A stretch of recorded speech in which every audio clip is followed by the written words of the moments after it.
Rasa itulah yang terus akan dikejar. Ketika dia lagi gelisah, dia akan lari sholat karena dia akan menjadi tenang. Karena terintegrate di situ. Ketika dia mulai merasakan itu menyatu.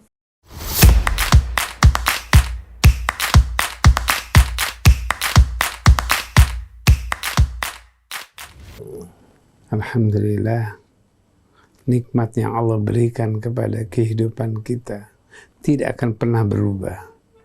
Nikmat itu akan terus mengalir, tidak akan pernah berubah. Yang setiap kali Allah berikan dan tidak akan pernah berubah. Yang berubah adalah diri kita. Yang berubah adalah kemauan kita.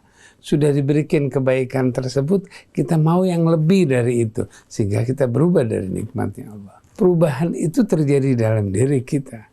Perubahan yang baik maupun perubahan yang tidak baik itu ada pada diri kita. Perubahan itu terjadi karena kebaikan yang sudah dialaminya tidak pernah terintegrate. Dia tidak pernah menyatu dengan dirinya. Disekolahkan, diajarkan, dimasukkan informasi-informasi keislaman, tapi dia tidak pernah menyatu dengan dirinya. Apa yang membuat ketidakmenyatuan pada dirinya? Itu yang perlu kita perhatikan. Setiap teori yang diberikan kepada anak itu, dia hanya mendengar, setelah itu hilang. Karena dia tidak pernah merasakan. Karena ketika dia melakukan apa yang disuruh, seperti misalnya salah satunya sholat. Ketika dia mau melakukan sholat, dia hanya disuruh melakukan sholat.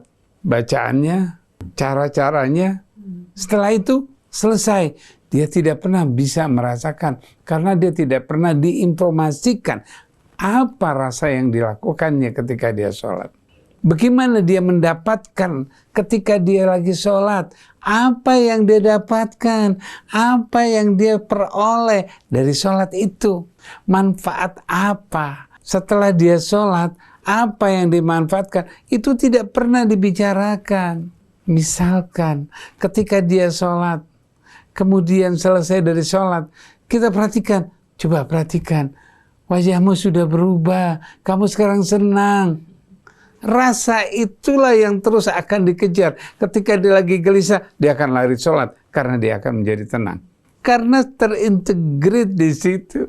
Ketika dia mulai merasakan itu menyatu. Namun saat ini, ayo sholat, udah sholat belum? Habis sholat, kemudian keluar dari ruangan sholat atau dari kamarnya, sudah selesai. Yang ditanyakan, kamu udah sholat? Bukan, apa yang kamu rasakan?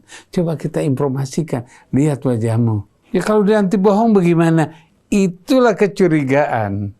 Ketika kecurigaan seorang tua kepada anaknya terhadap apa-apa yang kebaikan, yang dia harus lakukan kebaikan, tapi dia mempunyai kecurigaan, itu yang menghambat hubungan antara orang tua dan anak. Dia sudah diajarkan keislaman, akhlak. Ketika dia datang salaman, pulang dari sekolah itu salaman. Waktu dia salim, ya kadang-kadang orang tuanya lagi main HP, tangannya saja yang pergi.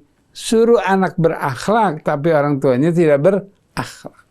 Ya, waktu pulang, anaknya bergegas untuk mendekati orang tuanya. Waktu dia bergegas, dia begini, ada apa kamu?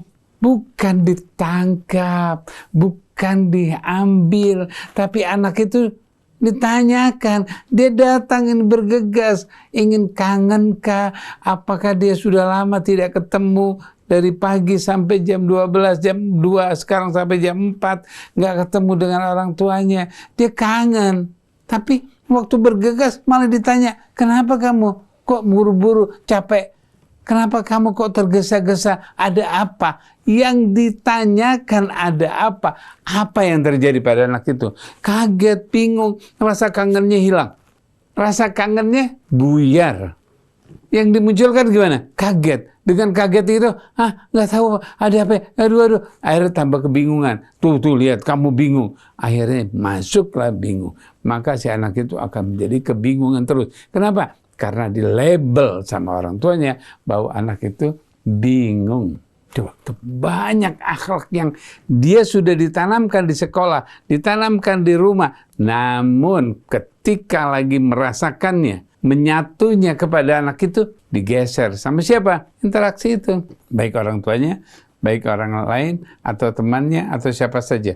Karena belum masuknya, belum menyatunya akhlak itu pada anak, sudah digeser. Kita kembali. Bagaimana kita mengembalikan anak yang sudah mulai? Ketika dia tidak pamit, waktu pulang, ya Allah, tadi mama kangen sama kamu. Waktu kamu pergi tuh mama mengharapkan kamu bisa peluk mama. Ingat, langsung peluk anak itu. Jangan tadi pergi nggak pakai pamit, nggak pakai pamit. Tangkap, nggak pakai pamit. Besok dia tidak pakai pamit lagi. Karena mamanya yang nyuruh kita nggak pakai pamit. Akhlak itu akan dilihat anak. Ketika seorang ibu meminum pakai tangan kanan, sampaikan kepada anak itu. Kalau dia masih di SD, sampaikan sama anak itu. Enaknya menggunakan tangan kanan.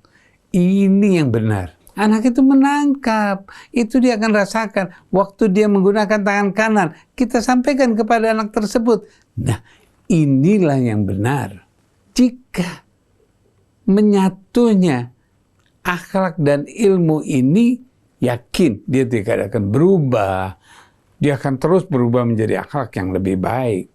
Ketika dia mengucapkan salam, katakan, ya Allah, suaranya itu membuat mama merasa senang. Mama akan selamat dengan salammu.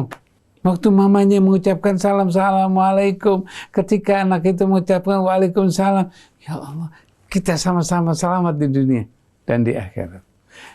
Adanya interaksi inilah yang bisa menguatkan anak. Dia mau keluar, dia berhadapan dengan teman-teman yang luar biasa. Dia membaca handphone, adanya itu IG begini, bertingkah laku, TikTok dan sebagainya. Tidak digubris, tidak akan masuk ke otaknya. Karena itu hanya cuma bayangan buat dirinya. Karena dia sudah menyatu. Dengan apa? Dengan akhlak yang dititipkan, dengan akhlak yang disampaikan, dengan akhlak yang dipenuhi. Ini yang paling penting. Jadi, bagaimana agar supaya kembali? Yuk, ketika anak kita sudah berubah, walaupun dia sudah kuliah, kembalikan. Balik, kembali. Pada saat kembali, di saat itu, anak itu akan merasakan perubahan lagi. Karena yang bisa berubah adalah seorang. Anak itu akan berubah. Sampaikan, senyuman. Dengan perasaan yang baik, dengan kata-kata yang baik. Pasti. Yuk, kita mulai mengajarkan kembali. Ketika anak sudah mulai mahasiswa, regresi, kembalikan seperti dia anak umur 6 tahun. Seperti anak umur 10 tahun. Karena pada waktu itu hilang, kembalikan. Biar dia dapat di usia itu. Untuk di usia ini. Setelah dia dapatkan di usia 10 tahun, insya Allah waktu di kuliah dia sudah siap menghadapi untuk yang barunya.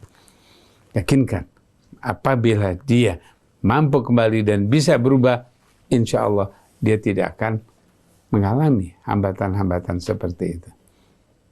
Terima kasih.